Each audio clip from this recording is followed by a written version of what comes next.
Hey guys, yeah, welcome to the diary with me, Abubakar Ishak, your host. In today's episode, I'm going to be having a very interesting discussion with Nura Muhammed, who is a linguist, a poet, and also an entrepreneur. You'll get to learn more about her in a short while.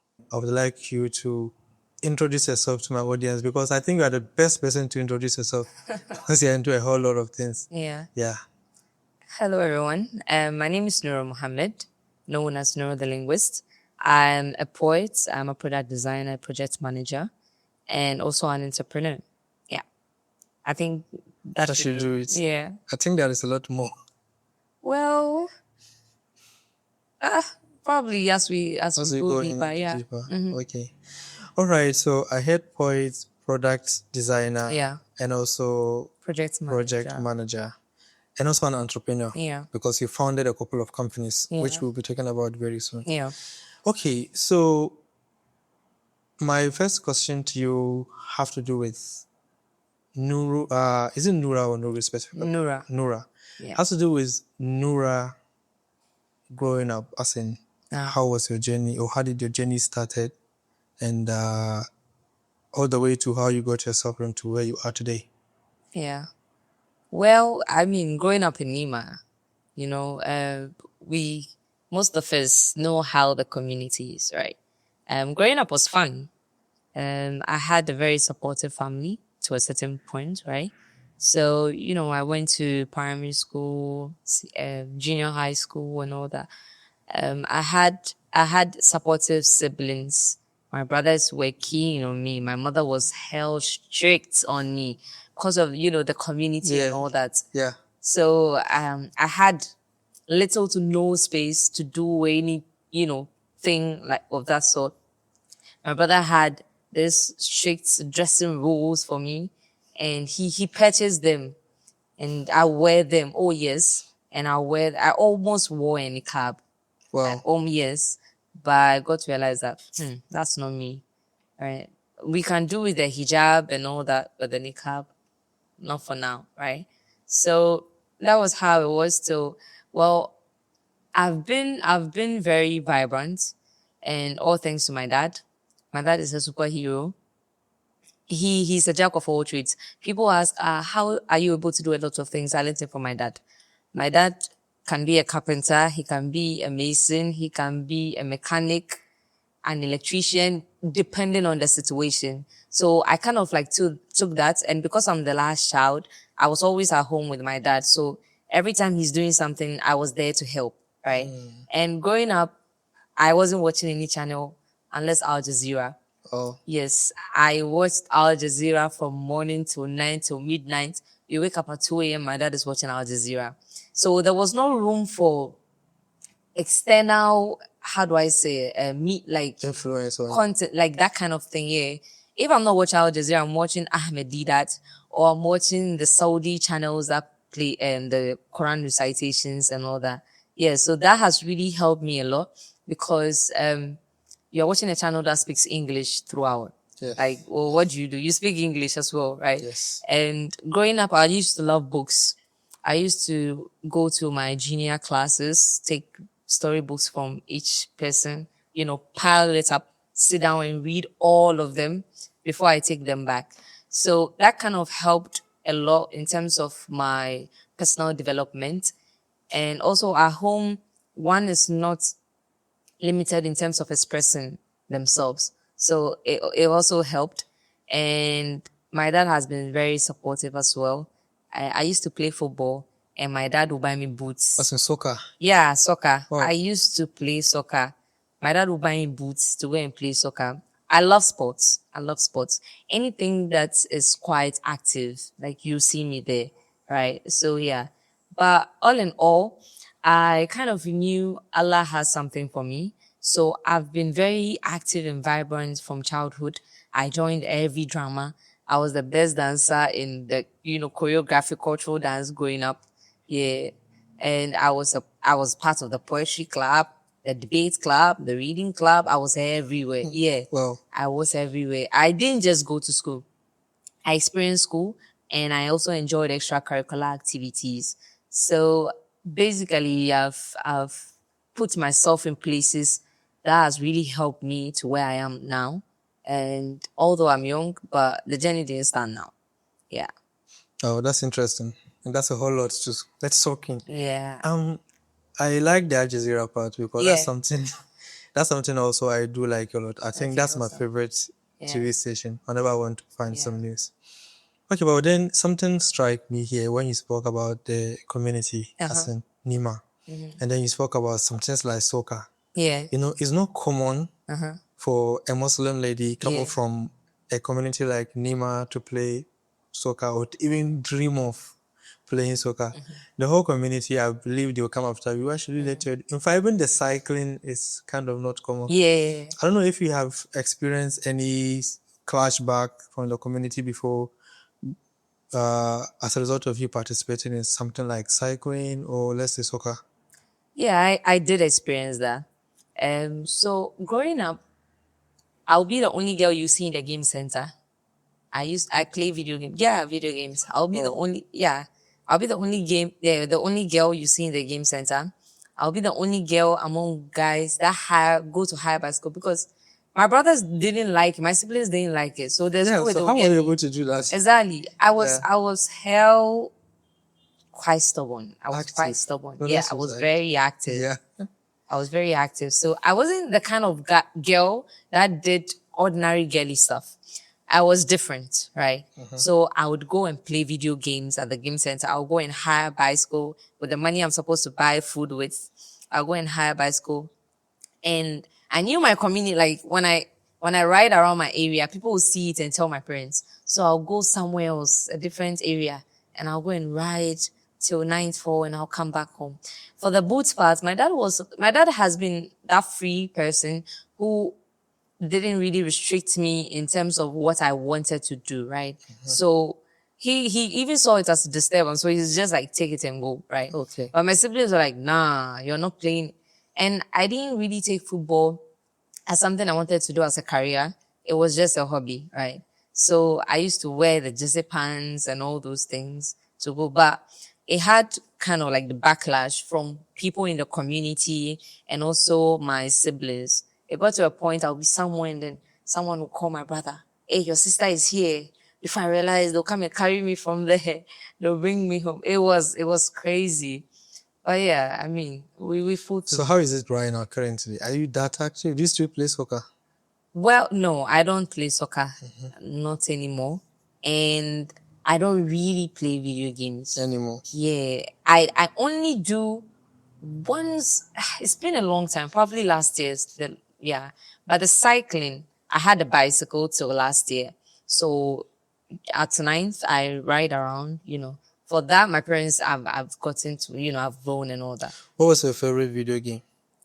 Soccer, yeah, FIFA or PS? yeah, FIFA, FIFA. yeah. What is your favorite team? Team Chelsea.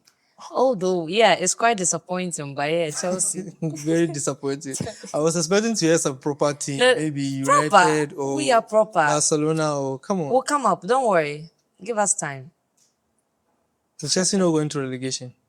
Well, I've not been following football of late. Yeah, but I've been quite, No worry, when they go on relegation, I'll give you proper team. I've heard. Anyway, so that was really interesting to learn. Yeah. But then I have not heard about how or what kind of program you studied in university that Okay. influenced you into pursuing the poetry and arts. Then we get to the product design because that's more like UI UX. Yeah. Okay, we'll come to that. Okay. But let's talk about university first. Okay. So I'm still in university. Which university? UPSA. What program are you pursuing? IT. IT. Yeah.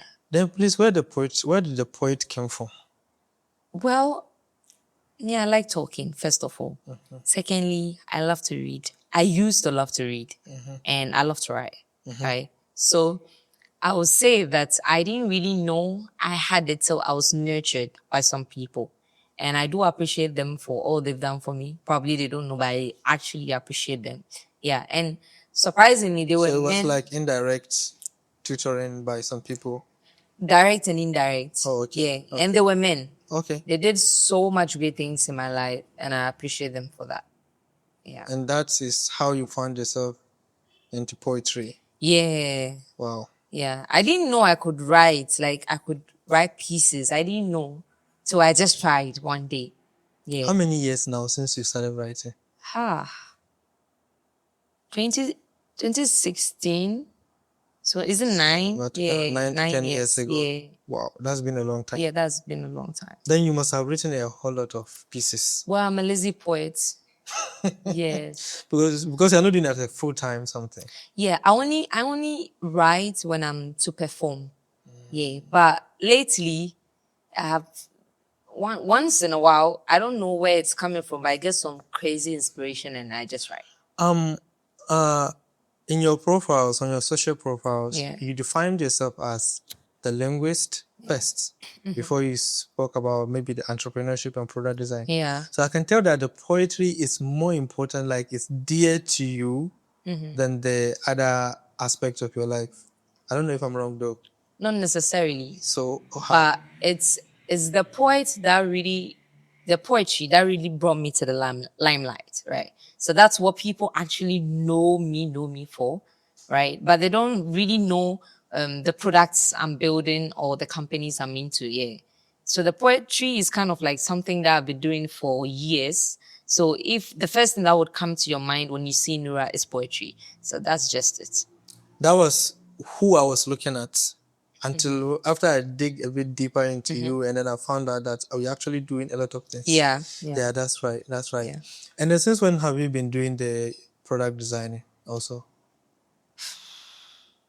Maybe what are some of the For- products you designed that we should know? Oh, okay. So usually I worked with some companies, some which I can't disclose. Yeah. But I've been doing product design for I think 5 years now, 4 or 5 years now. Yeah, not that long. Yeah, but like I've worked with some companies I can't mention names, where like the talent hunting platforms, mobile apps, ride hailing apps. I've worked on you know, designs for businesses, usually. Yeah. Usually. Most of them are side gigs. They are not really companies I put with. Time. Yeah. Okay. Okay, so we can't know those companies. Fine. Yeah. Is it some NDA things? So Some, which, yeah, but some you want me to do free advertisements.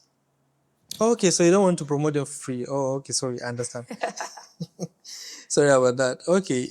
How about the entrepreneurship? Since when have you been into Yeah. entrepreneurship? Yeah.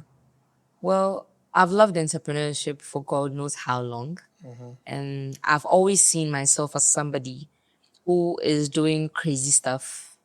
In terms of crazy, I mean building products that really solves problems. And I've tried countless times growing up, from the time when I was 16 or so. I've watched tens and thousands of videos of entrepreneurs, of people suggesting business ideas. I've tried to develop it to a certain level and life happened. I just forgot it and stuff like that. But now that is what I'm keen on, because I've realized that, I mean, people say you have time, but for me, I don't see me having time. So I prefer to do my things now and relax or rest, in the coming years. And people actually invest in young minds.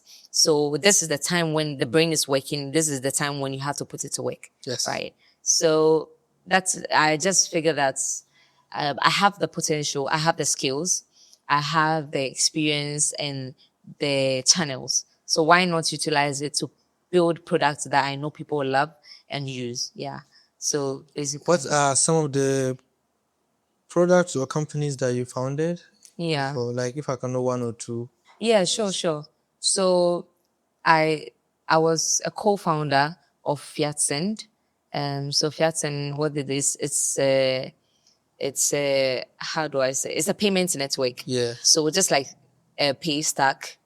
But this time around, it helps businesses to take payments in crypto, which is stable coins, Okay. as well as so it kind of like converts their earnings into stable coins to hedge against the currency volatility, because a lot of businesses suffer this kind of losses and they virtually crash down and stuff like that. Yeah. Yeah, and also see it as MTN, where you have agents, you can go to, and then Withdraw. you withdraw, Okay.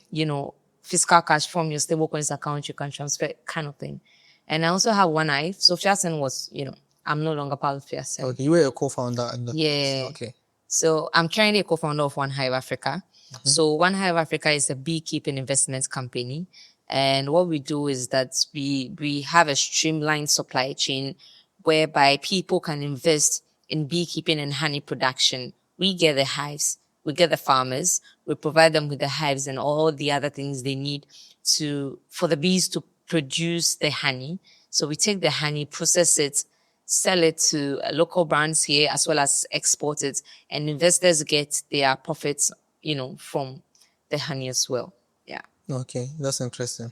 Since when I have has other products I'm working on. yeah, but then companies for now. the be One Hive Africa, Yeah, right? One Hive. Is this something like it's launched or is something that is in the pipeline? So our website is currently live, onehiveafrica.com. Okay. Our website currently live, but we are currently in the testing phase for we have an investor dashboard where you can track your hives, you can track the honeys. On the website. Yeah, so on the website, you're able to sign up, right, and log in. So when you sign up, then you get access to the dashboard. So when you get access to the dashboard, you're able to invest. And once you're able to invest, you can track the hives, you can track the honey that is produced, you can track your payment, when next you are being paid, you can reinvest, you can withdraw, you can receive updates, based on, sustainability and all that. So we are also looking at, improving unemployment.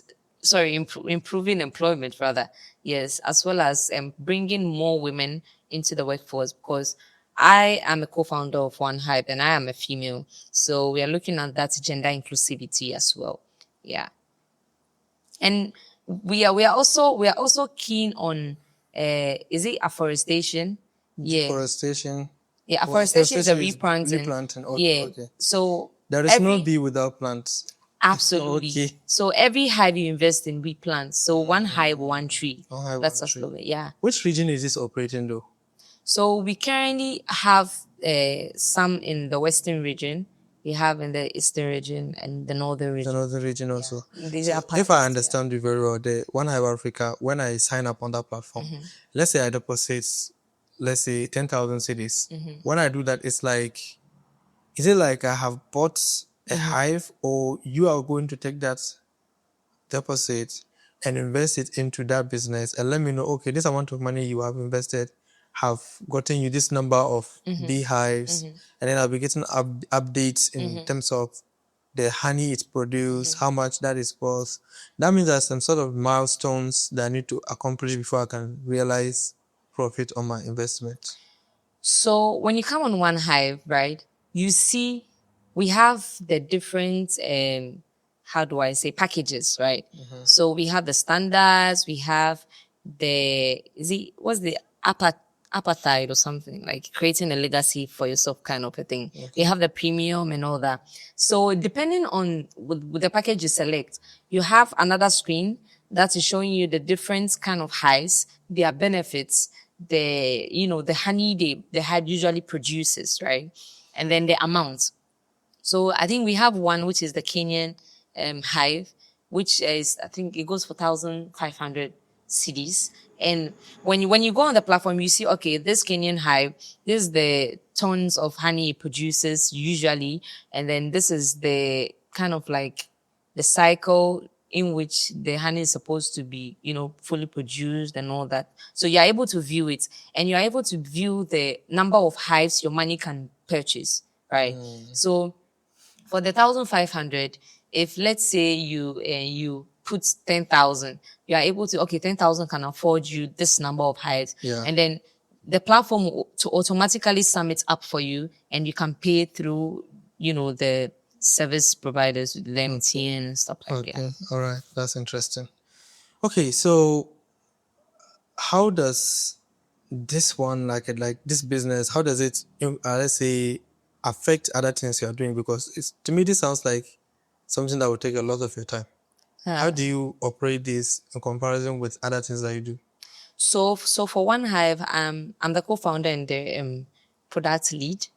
So I'm the one who designed the platform, Platform. and currently, designing the platform. So anything that has to do with how the functionality of the platform, how people are, the innovation of the platform and all that, I'm the one handling it. And usually now females, the opportunities are everywhere, so you move about a lot and all that.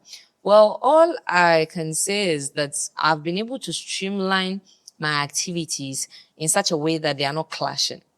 In such a way that they might clash one or two times, but not really. Yeah. It was when I was in Fiatsen that Fiatsen and One Hive can clash at times. But now it's like the other things are things that I just do, like hobbies. I can decide to do them or not to do them. Okay. So I can prioritize whichever I want to. So yeah. Now I prioritize One Hive. So yeah. Okay. So let's redefine you. Okay. So you are an entrepreneur there. Yeah. The poets and the product designing are more like what you do for as a hobby. Product design is also part of the So entrepreneurship. it's past, okay, the poet is a hobby and then this is a Yeah. But the poetry, that doesn't mean that's because you just do it when you feel like, you say you are a lazy writer. yeah. I do when I feel like, but whenever I do it, I get something from it. So yeah. How are you, as in something like monetary or Yeah. how do you do that? Like how are you able to monetize that? My craft. Yeah, yes. Well, it's because I've built the value over the years, and when you're thinking of a poet to bring on your team, on your event, right? You think of there are a lot of poets, right? Yes. But there's a reason you pick that particular person. Yeah. And it's because of the value the person brings to you. Because you know how the person can reshape the event or, kind of like, yeah, I mean, you get what I mean. So in that sense, when I started, obviously I wasn't taking anything, right? But now I've built the brand. Now, Nura the linguist, it's not just a name, it's a brand. Yes. So when you're dealing with the brand, you deal with the brand in a professional way. And when you're dealing with I can't just, leave my house, pick a ride because I don't have a car. Even if I had a car, I would have bought fuel. Yes. Yeah. And all that. So just come and sit and then, change, uplift your event and and just go like that. Nah, it doesn't work like that. So yeah. So mostly they do the reaching out today. Oh yeah, they do the reaching out. Okay. I don't reach out. Okay. So if you look at it generally, you are a Muslim. Yeah. So far, how did your religion affected your life? Affected you either positively or negatively in this journey? My religion has never affected me negatively. Okay. It has only affected me positively. Being a young person, a female, a Muslim girl, actively wearing her hijab is a blessing. And I would say that if not for anything, my hijab has given me the opportunity to pass through doors I never thought I would. Because you don't really see it. Do you get me? You don't really see it, especially the women with the hijabs. Yeah. You don't really see it. Everybody is doing so well in their different industries. I acknowledge that and all that. But it's not that much as we want it to be, right? So when you find yourself in that environment or in that space, people are like, oh, go. They give you the chance. Especially if you are young. People give you go. So whenever you are in a space, you are different and you are unique. So it's more like, what is she bringing? Every other person is the same or quite the same, and it's like, the flow of everyone else, but this person is different. Yes. So what is making her different? And one thing I have for myself, I always tell myself that whenever you enter a room, before you leave the room, make sure you leave a mark on the wall. And that has been, I can go to an event, I don't have a question, but I want my voice to be heard. I want my name to be remembered. I will ask a question. It will be a very reasonable question, and people would remember. If not for anything, one day they'll be like, I saw you somewhere, or I've heard this voice before. So those kind of things kind of push me. So my hijab has really helped me a lot, made me different and unique, and has opened a lot of doors for me. Yeah. Oh, that's powerful to hear. Yeah. The reason why I ask this question is that me, for once, have actually experienced this kind of discrimination, Okay. whereby some people wouldn't give you a job Mm-hmm. if you are a Muslim. Ah. Yeah, there's some kind of industries where if you're a Muslim, they will not give you the job. You rather give it to a non-Muslim. Okay. So it's glad to hear that you haven't probably experienced something like that. Yeah. And then I've also read somewhere several times whereby, let's say, countries other than Ghana outside, whereby women that wear hijab kind of get some backlash at workplace that they shouldn't wear their hijab. Even there are some countries that actually went as far as banning wearing hijab as a Yeah. Muslim. Yeah. So why do you think that kind of thing happened, and how can we fix this kind of issues? Because you are proud of your hijab. In fact, I believe every Muslim lady is proud of her hijab. Yeah. So, but why are some people maybe getting the whole hijab vibe wrong? Well, I think it's just a misconception. It's just like a misconception people have about Nima. That's kind of like, so it's just a misconception. Probably over the years, they've been made to understand that when you have the hijab on, maybe you are not that smart, or you are intimidating, you are dangerous, and stuff like that. But it's something that we have to take it upon ourselves to correct. Because the person that has the mindset already, you don't expect the person to change the mindset overnight. You have to make the person change the mindset. Yes. So it reflects in your character as a person, your relation towards the people, right? It reflects in how you represent yourself. I always say this. If today you wear the hijab and you go to the workplace and tomorrow you come with your hair just like that, you don't expect them to respect you and respect your religion. Yes. It's something that is consistent. So if you're doing it, you do it so well. You do it in a way that you make them see the love you have for the religion so that they can also love and respect the religion. We are not asking anybody to follow the religion because we can't force anybody. Allah decides who He wants to be a Muslim, stuff like that. So we can decide, but we can only let them see the beauty in the religion, right? Yes. So always, my friends tell me that they like Muslims, right? Because of the kind of Muslims they've encountered. And they say Muslims, we are close, we are like a community, we are always there for each other. This is some of the things that we have to exhibit to these people to clear their misconceptions. But it doesn't necessarily mean that when you are in a room where it's not the opportunity is not there, you should force the opportunity to be there. That's not the place for you. Just live there. The people who would want to have you amongst them would have you amongst them. And one thing I said earlier, value. When you add value to your life, to yourself, people don't care about your hijab. People don't care about your dressing. All they care is the skills you are bringing on board, the expertise you are bringing on board, the fact that you can do the work and do it so well. That's what they care about. Because, it's like the people who have the misconception, probably they have the misconception that when you have the hijab on, meaning it covers your brain or something like that. So you see, some people and actually underrate Muslims with the hijabs. And for me, when I encounter people like that, I just sit back, watch them and I laugh, right? So I'm giving the opportunity. They don't know what they are missing.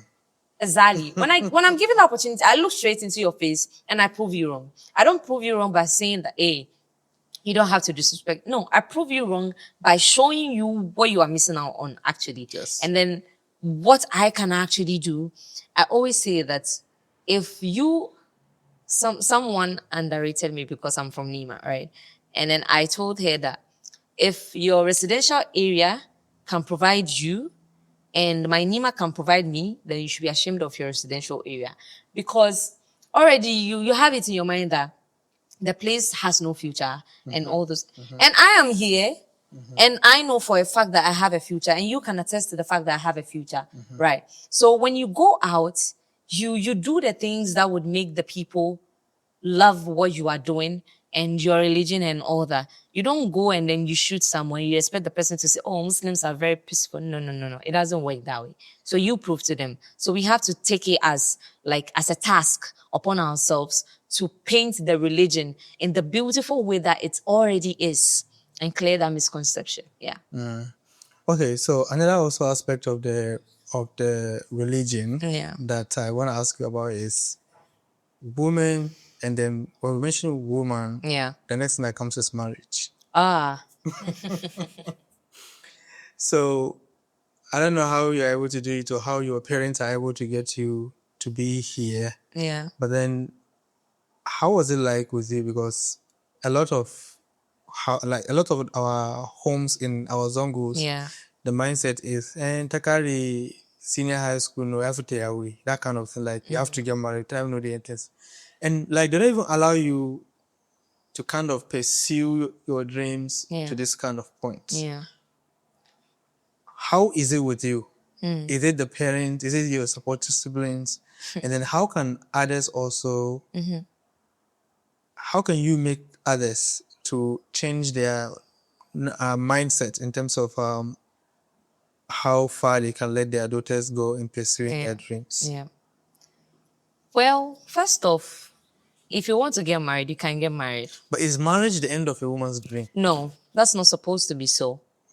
The Prophet's wife, Nana Khadija, may Allah be pleased with her, did a lot of great stuff before she even met the Prophet. And after she met the Prophet, she continuously did great stuff. So, in a sense, it's more of ignorance, and sometimes it's culture instead of religion. Yeah. So people mix these things up. Certain things are there, oh, my tribe, this is how we are.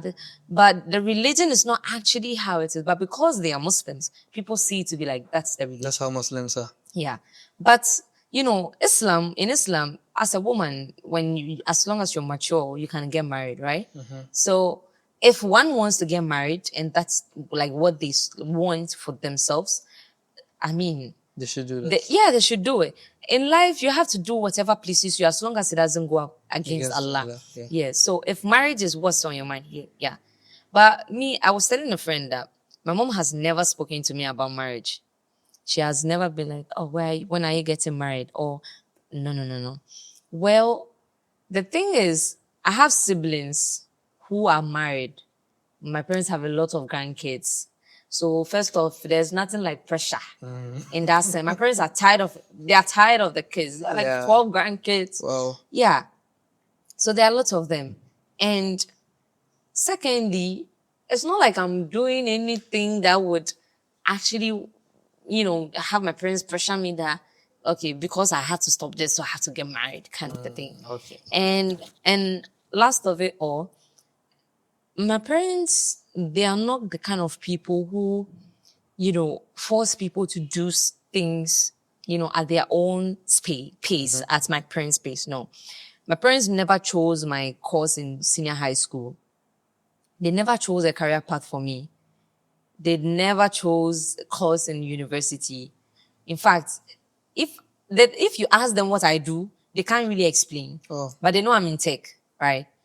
So they are kind of like free-spirited people. As long as you are not doing something that will bring shame to the family, they are okay with it.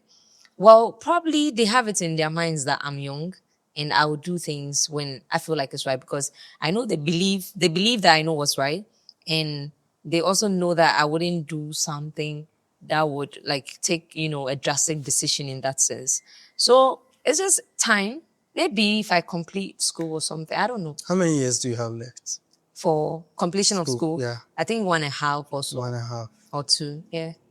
But then you've not answered my other question. Which is? How can you change other parents' mind to let their daughters pursue their dream? Oh. I mean, it doesn't have to be parents, just in general our community, because a lot of our people right now kind of have this mindset that marriage is more like the end of a woman's sort of. Well, one thing is there.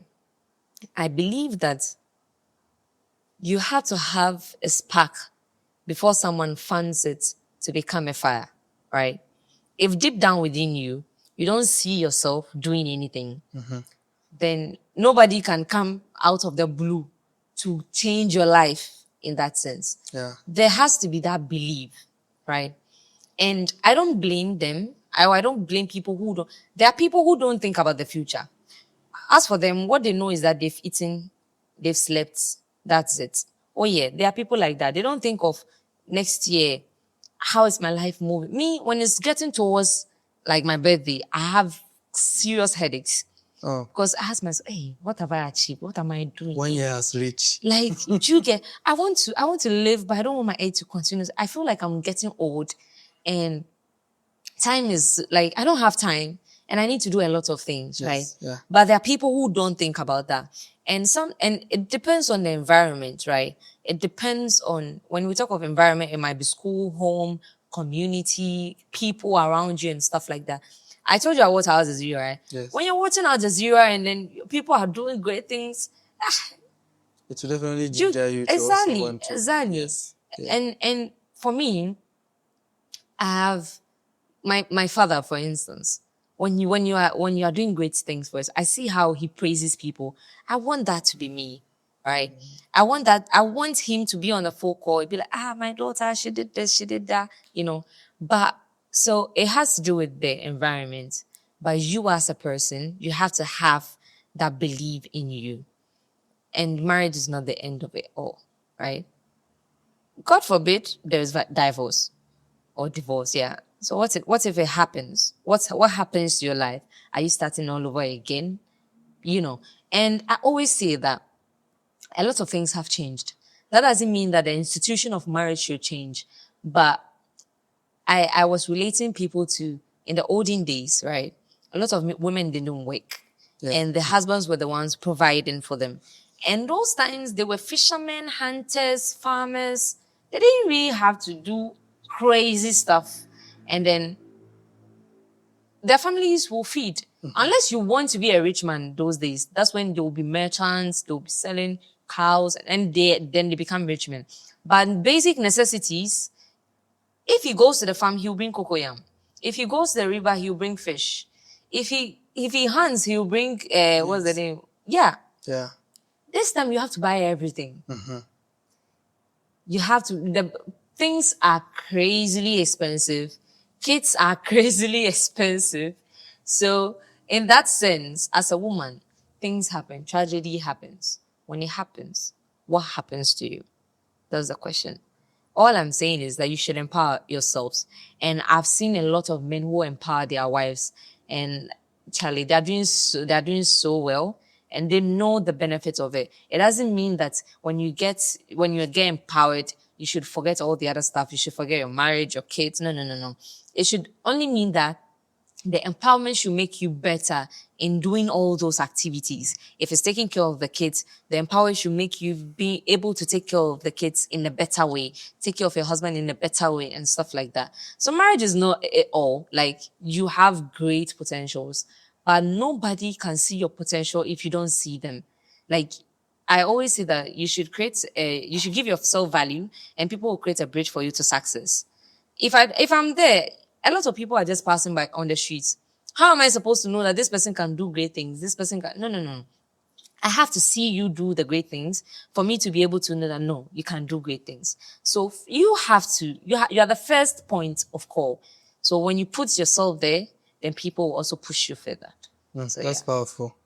If you look at the art industry in Ghana, Yeah. creative art, right? Or the same thing, art industry. Yeah. If you look at the art industry in Ghana, and then you look at the art industry, let's say in Nigeria, Yeah. I hope to think you can believe that we are way behind. And I want to ask you a question with regards to that, as in, why do you think the Ghanaian art industry, the creative art industry, is kind of lagging behind compared to other countries like Ghana, so like Nigeria, South Africa, and even Kenya, I believe? Yeah. Why do you think that is? And then how can we push the creative arts forward? The problem, number one, is support. Support from who? Support from the people who can support, in terms of, okay, I'm a musician. I can sing, but I need beats. I need a producer.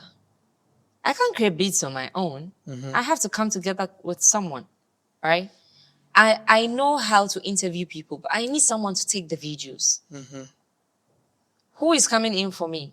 Should I set my own camera? Okay, I set my own camera. Who is going to edit the video? Who is going to push the video? Right. That's right. So what we fail to see is that it's a whole collective effort. It's not a one-man thing. And that's what I feel like Nigerians have it all figured out. So you see like one artist, and then the artist is going so far. But if you sit to think of it, the people behind the artist's success is crazy. Yeah. From the producer to the video director to the costumier to the makeup to the location, whatever, to the video editor, crazy work. And sometimes too, I feel like it's had greed. Sometimes I feel like it's greed in a sense whereby I'm an artist. I want everything to myself. When I make it, I want it to be mine. Okay. How are you going to make it? So you mean Ghanaians were greedy? Not necessarily, no. Okay, so please. I didn't say that. What I'm saying is that there are different factors that contribute to this problem. And greed is one of the factors, right? A lot of people want to make it. They want to make it on their own so bad. Sometimes you don't have everything sorted out. Yeah. You need people, Yes. right? You need people to help you because you don't have all the skills it takes. So you need to bring them on board. But if you have it in your mind that, oh, I don't need anybody, I can do it on my own, and when I blow up, I get everything to myself, that's greed. And with that, I don't see you blowing up. And that's the other one I'm talking of is collaboration. I am an upcoming poet or, artist or whatever. I need people to collaborate with me on project. Because they are there, they see me to be less, right? And sometimes I don't blame them. Sometimes we need to start from our level, we build ourselves up, then we meet to that level. That's right. Exactly. But we just want to fly. We just want to fly, and that's not it. A lot of people you see up there started from somewhere. As for, because we see what's up there, we're like, nah, I need to get up there. Yes. But you don't know what's happening, down there. Yes. I was telling someone that when you're starting the poetry journey, you have to go to shows for free. In fact, you pay for your own transporting. But you get to a point, people will do every other thing for you. Sometimes you don't have to think of what you should wear. You don't have to think of how you should get there or, how you're going to be treated because you built that reputation for yourself, right? Yeah. And then thirdly, I think is support. We were discussing earlier before all this, and then we support outsiders or foreign items, yes. foreign, content and stuff like that, as compared to ourselves, because we feel like we are not there yet. In our mind, what we are producing is not that quality. So we don't appreciate our own. We don't appreciate our own, and that's bad. And what I'm just saying is, it's not something that is just others. I am also guilty of it. You are guilty of it. All of us are guilty of it. I'm guilty. Exactly. So that's the thing. It's like when I consume more Nigerian content, right? And that's a problem. On the content thing, Yeah. Let's look at the movie, for instance. Yeah. Like, I always, probably, I may not know how that happens, but I always kind of wonder the amount of, let's say, Nigerian movies I see on Netflix, for instance. Yeah. And then, I don't know, is it that we have stopped shooting movies in Ghana or our movie is not of quality? Because at the end of the day, whether we like it or not, if it is not good, we can't say it is good. So is it that we produce inferior movies compared to, let's say, the Nigerians, or we just don't have access? What is it? Am I missing something? Because I'm not seeing the Ghanaian movies. Yeah. Okay, they are there actually. But all in all, I appreciate their efforts and all that, but they are playing. A lot of us are playing. Yes. In terms of our craft and all that, we are playing. I don't know his name, but he made mention. He said the Nigerians, they see it to be business. Yeah. And when you're running a business, you're running a company, you don't sleep. An entrepreneur doesn't sleep. I envy people who have weekends. Because it's like this, they think, weekend is just 2 days, Monday I'm going to work. An entrepreneur has not thought of that. As for him, he's working at night, in the morning, afternoon, evening. So you don't even think of, weekend is here, weekend is not. I don't even know when is, nowadays, I don't know when is new month, when is, stuff like that. You don't keep up, right? I can relate. Yeah, you don't keep up. So in that sense, that's what I think. I think we are playing. So it's like, and when a Nigerian sets their mind that I'm doing this, I'm starting here, and this is where I want to get to. The Nigerian puts their efforts, their time, everything into it. And it's something that I'm not saying we don't do it, but sometimes we need to drop off our shoulder pads and learn. Yeah. Right? It's not all about I know. Sometimes you don't know. Yes. So you learn from someone who is there. And for a fact, they are there. I think is one of the growing in the industries. Is So one of when the it comes to the greatest movies for Yeah. Africa, I think yeah, because Yeah. I remember reading somewhere that the movie industry actually contributes heavily on the government revenue after the oil and all those Yeah, certain yeah, islands. yeah, But the movie does that a yeah, lot for the yeah, country. yeah. And I never heard that here in Ghana. That's the I problem. never heard something like the Ghanaian movie industry contributes to the government revenue. The support, and then the dedication in terms of that, and then the seriousness, the business side of things. They are doing it. They are making Ghanaians are relaxed. Ghanaians are chill people, right? Nigerians are hungry birds. I have a friend who said when he entered Accra, he felt a chill breeze. Yeah, It's yeah, like, yeah. yeah, It's actually true. It's yeah, actually true. Like me myself, anytime I set my feet in Lagos, I feel like okay, now it's time to walk fast. You yeah, can't just galley. Come on, absolutely, somebody go mafia you. exactly, Not in a bad sense, but yeah, you feel like if you are slow, then go show yeah, you yeah, yeah, shady, yeah, that yeah, kind of yeah, thing, yeah. right? Yes, yeah, I think I will agree And with then that. look, Nigeria is crazily populated. But why do we always we always use the population as an excuse? Like the population is there, we are not there, that's why we are not there. No. I'm saying that it's crazily populated in terms of there are a lot of people, but there are not a lot of opportunities. So you have to make it. It's either I push to the top or I die trying, right? In Ghana, we are complaining, but it's not as bad as it is there, right? I'm not saying the country is bad. What I'm saying is that how people strive to succeed. It's not like Ghana. No, that is Ghanaians are chill. yeah. If a Ghanaian gets 5,000, he's okay.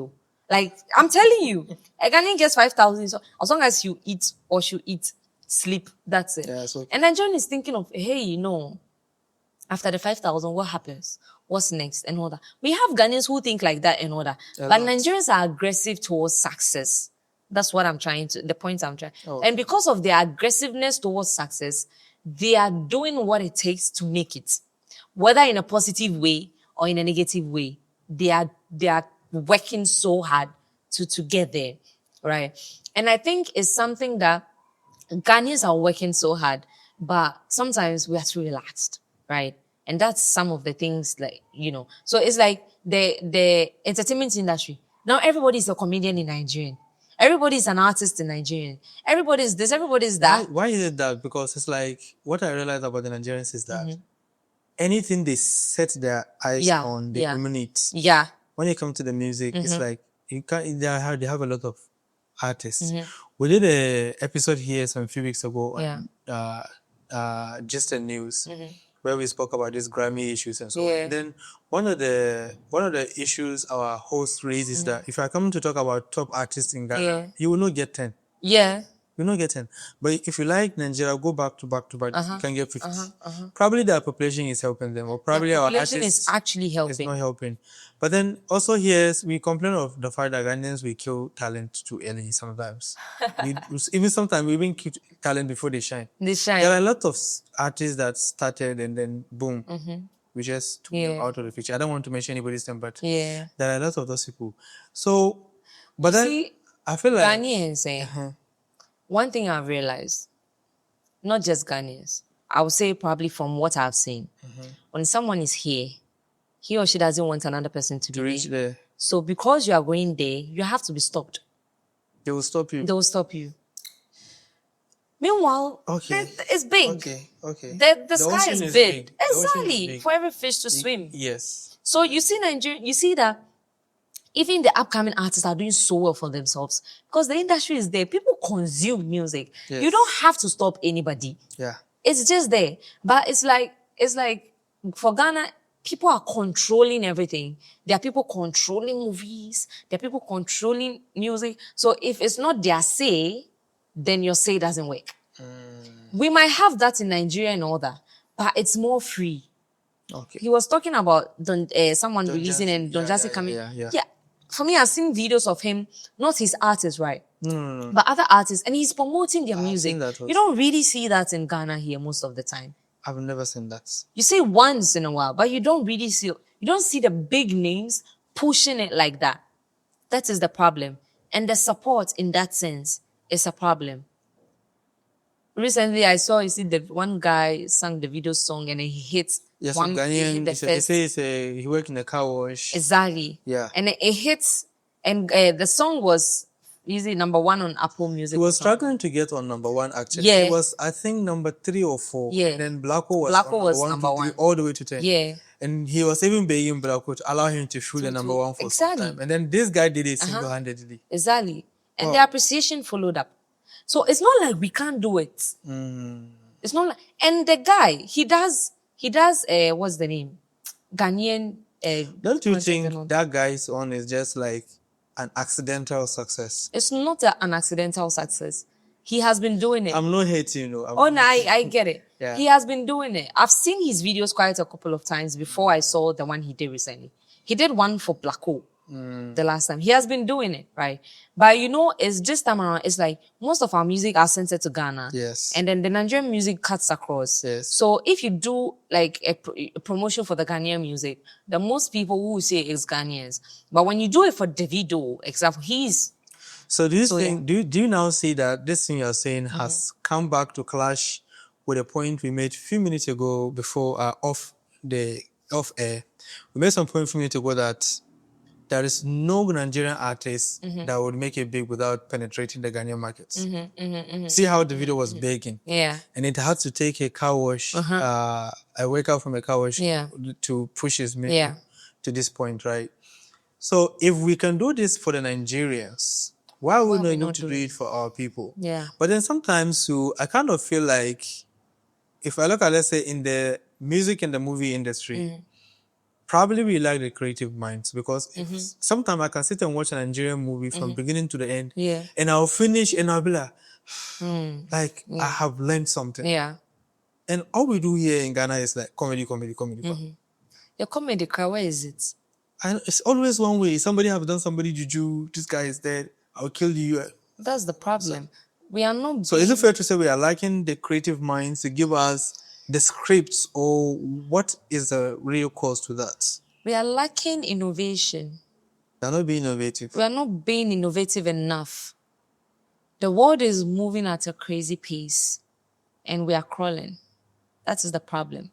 We feel like, you see, we feel like we don't care. We are doing things our own way. And that's why it will remain amongst us. When a Nigerian is doing something, he's doing it for the whole Africa. Yes. A Ghanaian is doing something, he's doing it for Ghana. For Kumasi. You get, he's doing it for, yeah. and you see, the Nigerians have been promoting the entertainment industry for long. Sorry to interrupt you. Yeah. As in Ghana, we have the is it Gallywood? Yeah, Gallywood. Gallywood for Ghana. Yeah. And then we have Kumawood. Kumawood. And then we feel like the Kumawood is for the Kumasi people. Yeah. But then you see the Nigerians also have a lot of those wood. They have the Kannywood, yeah. And you see, if you look at the Kannywood, for instance, they don't shoot movies for the northerners. Yeah. When they are shooting their movies, they shoot it for the whole world. Yeah. And we see we consume their movies, the Hausa movies here, and they speak their language. Yeah. Some of us make the argument that the reason why Kumawood is not able to go global is because of the language. And that is never true because the Kannywood, they speak Hausa. And we have people the people that are not. I watch Yoruba movies. I listen to Yoruba songs. I don't even understand what it means. Exactly. I like watching Arabian movies. I don't even understand. Yeah. You see, I don't think the language is the barrier because I feel like art is a universal language. Yeah. You should be able to communicate and pass a message. There is a Turkish movie I watched, something 7 or so. I also love Turkish movies. Yes, like those people know the power of storytelling. Yeah. They spoke Arabic from beginning to the end. And trust me, I watched this movie from beginning to the end. I was just crying left and right because like the thing was so emotionally connected to me. I could feel like this is talking about me. I had no idea what you were talking about. Yeah. I don't remember watching a Ghanaian movie before that kind of gave me that type of sensation. Yeah, that's what I'm saying. It's the innovation. It's like, example, the Kumawood. Every time someone is a witch. Yes. Someone is a wizard. What are you doing different? I'm tired of witches and wizards. Yes. Right now, I don't even know if they exist or not. They are there, but So please, what are we doing different? For the Nigerians, we grew up watching them. So obviously, I mean, when I see such kind of, I see Zinoa in such a movie, I'm like, oh, I know this guy. He's so good and all that. And you know, all this boils down to the Nigerians didn't start today. we also didn't start. We also, yeah, but with the Nigerians not starting today, they took it upon themselves. It was like a pledge to promote themselves and their country. When we are going back to Fela Kuti and all those things, and such people, right? They embodied the craft. It's not like today I'm an actor, tomorrow I'm this. No, they embodied the craft. They took it along with them, right? Yeah. Any Nigerian you see in any African country, you see them, you know he's a Nigerian. From the way they speak, their accent, to their pidgin, to their tribe. They don't leave anything behind. Ghanaians, most of us, when we go out, we want to act posh. Oh, you want to be you want to be in that level. Some people have the misconception that when you go and then you put across, you know, your tribe and stuff like that, you will be seen as someone who is backward in that sense. But no, that's how the Nigerians, and Nigerian, a Yoruba you see anywhere speaks Yoruba. Yeah. There are some tribes in Ghana that a lot of them, that's why I love the Dagombes. So far, there's one Dagomba I've come across in my life that doesn't speak Dagbani. Any Dagomba you see anywhere speaks Dagbani. They are so keen on that, right? So it's all has to do with we pushing ourselves together with our identity, right? Wow, that's powerful. I don't think it is growth or okay. So I don't think it's growth to leave your roots. As in, if you look at our people, for instance, like when you go to outside countries, let's say a Muslim like you travel abroad, and then after 1 year, 2 year, 3 years, we just look at you and it feels like you are so lost. As in, you've forgotten who you are or where you're coming from, Yeah. and you have started wearing the Western culture on yourself, and then those kind of people start to feel and behave like now their eyes are opened, now they are exposed and so on. And then I kind of relate it to myself.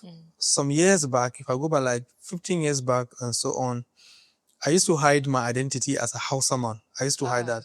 Yes, a whole lot, because I felt kind of insecure or less. As in, if I identify myself as a Hausa person, people will say like, oh, Aboki, that kind of thing. Oh, Aboki, yeah. Aboki, like, they wouldn't really give me the kind of respect I think I should command. And then down the line right now, I've kind of gotten to a stage of my life where I feel like I'm now more aware of who I am and so on, to the extent that I can walk into in the Flagstaff House, or let's say the White House in the US, and identify as a Hausa person. Like, Yeah. I feel so proud of my root, as in that is who I am. That is what defines me. And I don't see a reason why I should hide that. And you know, I feel like some of us also here in Ghana, the reason why we are struggling right now in the creative industry is that we don't define our true selves. We kind of try to act classy. Yeah, You know? yeah. And I feel like that classy is not who we are. That is somebody's way of life. Yeah. That is not our way of life. Yeah. And the Nigerians are so good at that. Yeah. As in, I have not met a single Nigerian that acts like a white person. No. If you meet the Yoruba, like you said, they'll speak their language with you. Even if they are speaking the English, they will throw their language inside. Yeah. If you meet the Igbo, they are so proud of who they are. Yeah. And I don't see that kind of vibe among we, the Ghanaians here, as in, we don't do that. Especially those in Accra. Yeah, we feel like, no, we are international Yeah, that citizens. And you see, it just doesn't have to do. You see, it takes a lot of time for someone to ask you, what tribe are you? Here in Ghana. Yeah. Yes. No, generally, Okay, right? It okay. takes time. If I'm communicating with you, before I ask you what tribe I never asked someone before. Exactly. Yeah. So what do I see to know your tribe? Or what do I see to identify where you are from? That's what we have to focus on. Our way of life, our dressing, how we represent ourselves, our personality, right? When a Nigerian starts to speak, you hear the accent, you know he's where a he's coming Nigerian. from, yes. You know he's a Nigerian. Yeah, and they are no shy to hide it. You don't Exactly, hide it, yes. exactly. So we don't have that kind of identity, or if we have, we've not been carrying it along. And it's not just, I'm not speaking, including me, right? We don't have that. And a Yoruba man will wear his attire, Yoruba attire, and go anywhere he wants to go to. A Hausa man will wear his kaftan, Fula. which is fulla, and go anywhere. And when you see him, you know this is a Hausa man. Yes. Now, how many people are we seeing wearing kente to enter anywhere? We feel like it's for the traditional occasions. I don't know if we do it right now. I feel like if I look at, let's say, the Nigerian, they call it House of Reps, Okay, yeah. like let's say Parliament House. Yeah. If you look at over there, Yeah. if you look at the ministers and all those, and the way they dress, everyone is actually representing his Yeah, food. yeah. You see the Hausa people with their Yeah. shadda and fula, everywhere you go. The same with the Yoruba people. But then our people here, like, we are always suit and tie. Oh, yeah. You see, That's the I part. feel like even from the top, it will be of great help to start representing who we are. Yeah. We are not under the colonial masters anymore. Yeah. We need to represent who we are. And also, generally as citizens, we need to start appreciating what we're producing. Yeah. Yeah. And that's what we are trying to say right now. Because in as much as we see the Nigerians doing it big in the music, let's say arts, Even in general, entrepreneurship is anywhere, crazy. anywhere. Yeah. Even let's say if you look at tech, for instance, like Yeah. Ghana, we are playing. Oh my You God. see, so if you are going to say like we're going to touch base in each industry, I don't think there is one industry that Ghana will come at top, right? can't And think of their population could be a reason, It's also a factor. but we can't really overlook the fact that they support what they do. Yeah. They believe in what they do. Yeah. And I think one way that can help we also, the industry in Ghana, to do well is with the people, like you said, we need to start appreciating what we do and so on. And those also who produce the arts need to put in the effort to give us that kind of standard. Because if we look at a movie from Nigeria versus a movie from Ghana, it's like Ghana, we are just playing. You know, if you look at, let's say, on Multi Choice DSTV, we have dedicated channel for Nigerians. In fact, they have multiple channels for Nigerians. They have the Hausa, Magic Hausa, Igbo, Yoruba, right? And then for Ghana, we have the, is it Rock 3? That is dedicated for Ghanaian movies. Sometimes when you watch these channels, it's like, you can, there are days I can see from one TV and the old I see is comedies and dramas on the Ghanaian one. And old movies. Old movies coming through. Yeah. So sometimes I ask myself that, is it that we don't produce movies or so on? So right now we understand the problem. We know we don't support, and we know the solution is we need to support our own. Do you think there is a role the government can also play in this? Yeah. What can the government do to help the art industry? Yeah. So, you know, when we talk of the government, it doesn't mean the president. Like, so we have institutions that have been set aside to handle these kind of things. Now, it's those institutions that have to take the mantra upon themselves to streamline and properly structure the industry to be able to be on that standard to produce the kind of, how do I say, entertainment, you know, comedy, videos, etc., etc. Now, it's like when we look at other African countries, they have a way they should, like, they create their content. They have a kind of quality people are looking for. Yeah. Right. So in Ghana, it has to, if I can't specifically say they should do this or they should do that, but what I can say is that they should take it upon themselves as a battle. It's but Wasabani, it's not a joke. Yeah. They should take it upon themselves as a battle.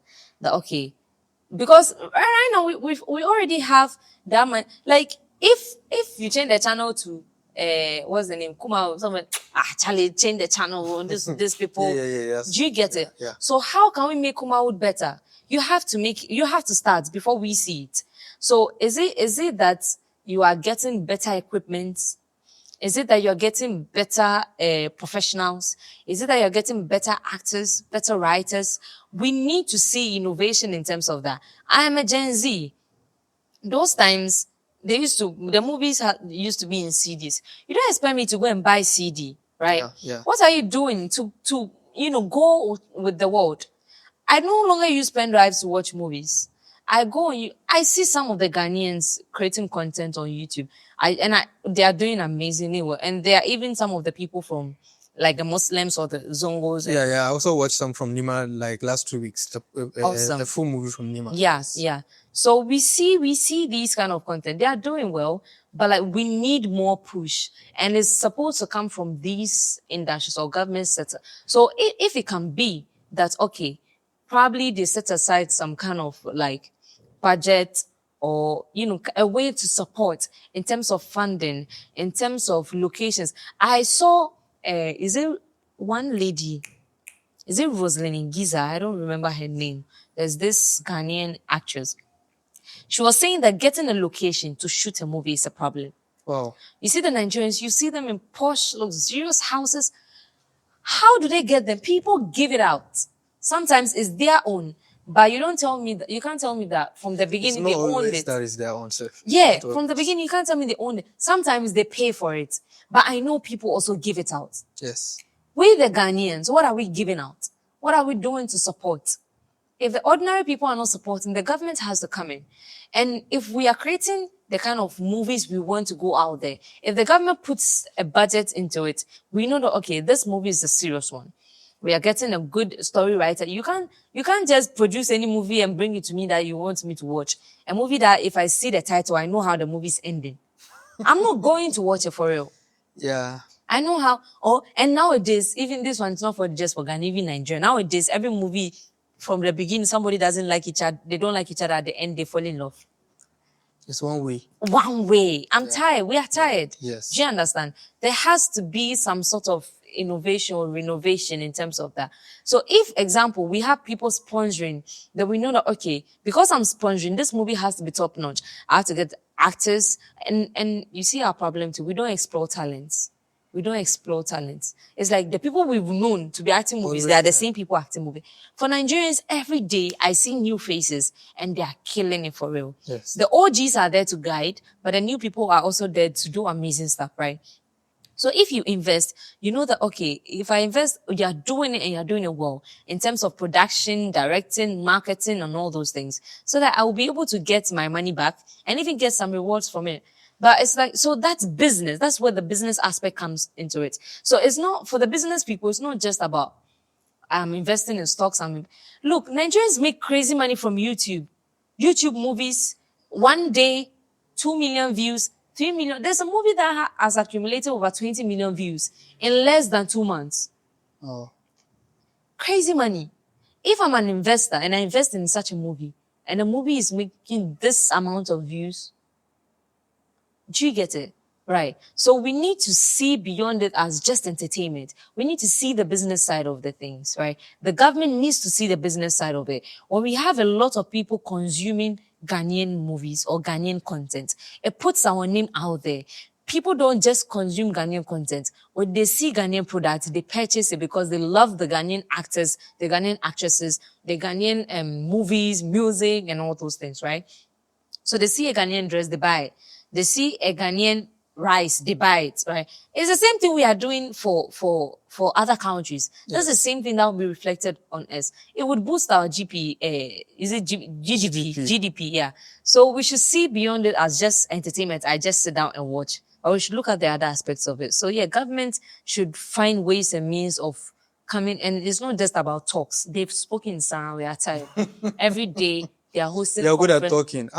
They are good at talking. Every day they are hosting conferences. They are hosting. I beg, action. We need to see action. Yeah. It's high time, please. We are lacking behind. Yeah, big time. Time is flying. Mm-hmm. Time is flying. Before it's like people will produce movie in 2025, and our movie that we produce in 2025 is like a movie that is produced in 2016. Like, do you get it? Do you get it? The video quality, the sound. I watched the movie. It's like the sound, they didn't get the sound. So they recorded the sound in the studio and they added, oh my God, it was so bad. The movie I told you I watched last week from Nima, I wouldn't mention any name of the video.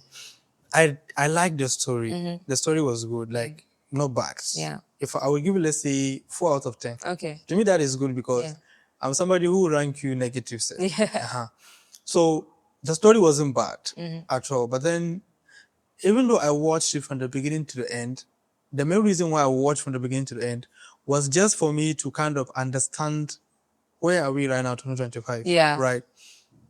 the camera quality is so terrible. I Yeah. was even checking my YouTube quality to see, am I watching the highest quality? Like, it was like they took some Infinix phone to go and shoot a whole movie. Like, it wasn't really good. Yeah. The sound wasn't good. The footage wasn't good. But the story was good. Yeah. And I would just imagine, how do we expect something like this for somebody in Nigeria to watch it? Or to do well in an international Looking at the standard they already have. Yes, no. we are joking when it comes to Yeah, this. we have to be there or surpass. Yes. And surpassing, I don't see us doing that anytime soon. But at least we have to match up in a way so that we can get other countries are ready to support. It's just as we have to make it like worthy of being supported. Supported, yeah. We have spoke a little bit about in fact, we've talked more on the arts than the tech side and the product design side, right? So I know we have touched base on a lot of things. Right now, my curiosity takes me to how does the art side of you or the poet side of you, how does it influence the tech side of you? How are you able to kind of connect the two, or how is that kind of influencing what you do in the UI UX? Yeah. So with UI UX, right? It's designing, and designing has to do with creativity. And it just doesn't have to do with, the basic designs, but it also has to do with the content that would be on probably the mobile app or the website, right? Or web app. So as a poet, I know what to say to invoke your emotion. Yeah. Right. And that is one of the things I'm using in the product design. I know the kind of text or words to make you want to buy a product when you go on a website. So example, instead of, let's say, click here, I'll say maybe click here to maybe get a surprise or something. Something that would actually want to make you click. You understand? Okay. So it goes beyond just designing, but okay, I know the kind of words to use to get to you as a poet. That also goes to, I know the kind of words to use to get to you as a designer. Or because as a poet, my brain has to think in a very creative way and bring out the best it can. As a designer, my brain has to think in a very creative way to bring out what it's supposed to do. So my brain is always running 247 in terms of everything I do. Yeah. So they go hand in hand because it all has to do with arts and creativity. Yeah. Okay. That's serious. That's serious. Now, you as a person, what is your ultimate goal, as in your vision with whatever you do? Where do you see yourself probably let's say next 10, 20 years? It's not easy. Is it too big? Hey, it's too big for my brain to contain. Make it, in my mouth to make say. it a bit small for us to understand. What are you chasing? I'm chasing success, crazy success. Have you gotten it yet? Or I've tiny bit of success? I have not gotten anywhere. Tiny. With where I want to be, I've not gotten anywhere. But I know for a fact that, inshallah, I've never doubted my success. And I know Allah has his hand on it, right? Inshallah, in 10 years to come, I see myself to be a crazy businesswoman. Businesswoman. Like a businesswoman, an entrepreneur, right? Okay. And, a businesswoman cuts across just owning my products, but also investing in other products. I would love to invest in people. I would love to invest in products, right? I would love to see young people do crazy things and have the support they need. Because personally, people have supported me and continue to support me, and I appreciate all of them. People are doing wonders in my life, and I appreciate them for that. And I also want to do wonders in people's lives, right? So I see myself in that crazy businesswoman sense where there will be an industry, obviously, I would want to, I wouldn't like to mention the industry though, but there's an industry I want to power, like take over. And I'm working on that to take over that industry. But aside that, I would want to do other things, see my, kind of like my hand is everywhere, that kind of thing. But my success, Crazy. Wow. Crazy. I don't know how to quantify it. So if somebody kind of, let's say, likes your vibe or your energy in terms of how you operate, Yeah. how you handle your business, Yeah. and wish to want to work with you, Yeah. how can that person, or in which areas right now of your life or of your professional life, are you kind of open or interested in collaboration? Because he spoke about collaboration and why Yeah. we need to be collaborating with each other right now in Ghana. Which areas are you looking out for collaborations right now? Yeah, so with the poetry side, yeah, I'm looking to collaborate with fellow poets. I already have some of them, but there's no harm in getting other people as well. But I'm looking more to collaborate with people that would actually help in pushing the pieces out there in terms of videographers, photographers, editors, etc. Like a production team that will help push it out there. And in terms of business, I'm seeking investors. I'm Is seeking it crazy for the investors. One Hive Africa or For something One else? Hive, so for One Hive is open for international organizations and individual investments, Okay, right? okay. So yeah, One Hive, we're seeking investors. And personally, on other projects I'm working on, I'm seeking crazy investors, right? Okay. And I would love to explore more. They are crazy ideas, but it's because we're in the development stage. I can't really, yeah. There are people I speak to them about, right? I think I told you about it. Yeah, you told me that. Yeah. Yeah. So yeah, I'm seeking. We are changing an industry for the better. Yeah. So, example, transport tech, seeking investors in transport tech, collaboration in transport tech, not just investments in terms of monetary investment, right? I'm seeking collaboration whereby I can leverage on other people's resources or other companies' resources to enable us work efficiently. And, at the end of the day, everybody gets their fair cuts and then we all go our way, right? So yeah, so not just transport tech, events management, So, etc. oh yeah. So transportation, Yeah, events, events management. management, and then Yeah. what else? And then One Hive, the The beekeeping. One Hive. So if let's But we are say, bringing another product okay, very, very soon. which industry?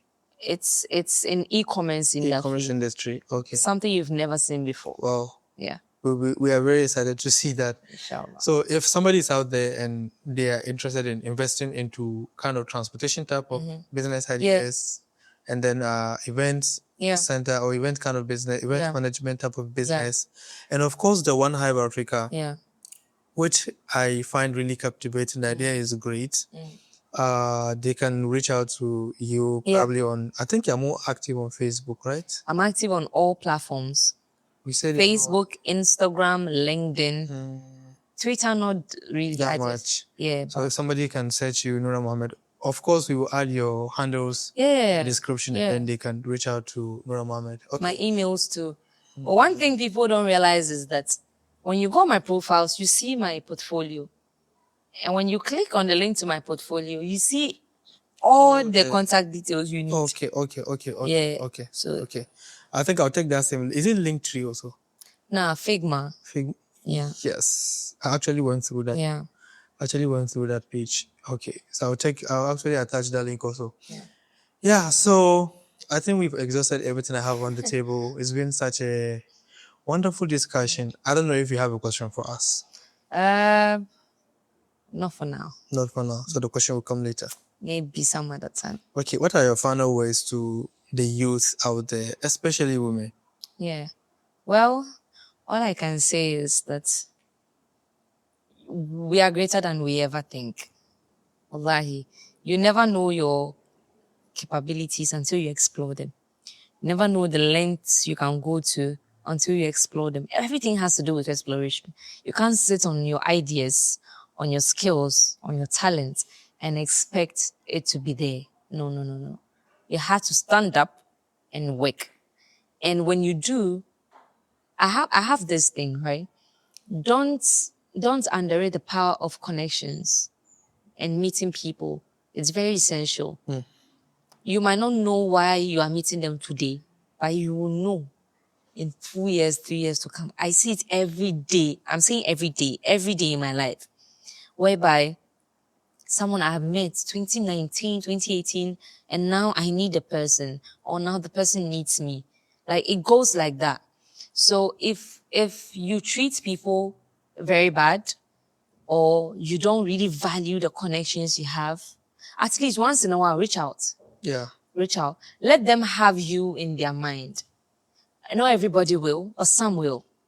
And you can leverage on that to be whoever you want to be, or be people. Some people are there to support, but because you've not made yourself available, they can't support you, right? Yeah. So as youths, create value for yourself. Nobody sees your potential. You can sing. I wouldn't know if you can. I wouldn't know you can sing till you start to sing. So you don't expect to keep mute and I will know you can sing and I'll invest in you. No. Yeah, it doesn't work. I wouldn't know the talents you have until I see you do it. Yes. Leverage social media. Social media is the reason why I found myself where I am, and I continuously find myself growing. I've leveraged social media in crazy ways, right? And it can be for the good or for the bad, right? For now, my social media, I'm just catching crews on there. But when I started, it was rigorous marketing of my crafts, my skills, and the things, I'm able to do, the events I go to and stuff like that. So they have to utilize the social media, because some people are somewhere, they don't know you, but through social media, they see you, right? Yeah. And they see all what you've done, and they know, okay, this person is the person I would love to work with, or this person is the person I would love to invest in. So put your craft out there in a very positive way. You are Gen Z, utilize social media. Yeah. If you want to be a content creator, utilize it very well. Whatever you want to do, utilize it very well, right? And always work on yourself, improve upon what you have. The world is moving. You can't just know one thing and be stuck there and expect every other person to fall to your feet. No, you move with the world in a very positive way. You improve upon your skills, and you don't you shouldn't limit yourself in any way. The best challenge you can give me is to tell me that I can't do it. That's the best challenge you can give me. Because I know I can do it. So how are you saying I can't do it? Do you understand? Yeah. So that belief should be in yourself first. Yeah. Before other people should have belief in you. It's like when you don't love yourself and other people don't love you, your whole world is shattered. But if you don't love yourself and other people don't appreciate you, then in the long run, you come back to your senses. You're like, at least I know I'm good. So, my life continues like that. So you have to believe in yourself, push your craft out there. People see, people believe in you, people invest in you. You don't have a limit in any way, shape, or form. The only limit is you. If there's something that should stop you, it should be you. If there's something that should push you, it should be you. It all depends on you. Before anybody else comes or goes, it's you. So the word is why or you.